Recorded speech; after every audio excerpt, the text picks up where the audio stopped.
স্বাধীন দেশে আবারও স্বাধীনতা বিরোধীরা ধ্বংসযজ্ঞের চক্রান্তে লিপ্ত হয়েছে বলে মন্তব্য করেছেন অবসরপ্রাপ্ত লেফটেন্যান্ট জেনারেল হারুনুর রশিদ। কোটা সংস্কার আন্দোলনের নামে দেশজুড়ে যে সহিংসতার ঘটনার প্রতিবাদে সকালে সমাবেশ করে মুক্তিযোদ্ধা ও তাদের সন্তানরা। মুক্তিযোদ্ধা টাওয়ারের সামনে এই সমাবেশে বক্তারা বলেন, রাজাকারদের বংশধরকে দেশ থেকে বিতাড়িত করতে আবারও মাঠে নামতে হবে। মুক্তিযুদ্ধের বিরোধীরা যে হত্যাকাণ্ড এবং সহিংসতা করেছে তার বিচারের দাবি জানিয়েছেন বক্তারা।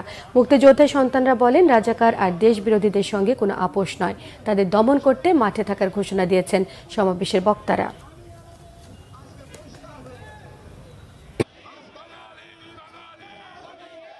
সর্বপ্রথম যে কাজটা করতে হবে, আমাদের রাজাকারদের চিহ্নিত করতে হবে। আজকে আমাদেরকে সবাই চিনে একজন মুক্তিযোদ্ধা সন্তানকে জিজ্ঞাসা করেন, তার এলাকার রাজাকারকে সে চিনে, তার এলাকার আলবদরকে সে চিনে, তার এলাকার আলশামসকে সে চিনে।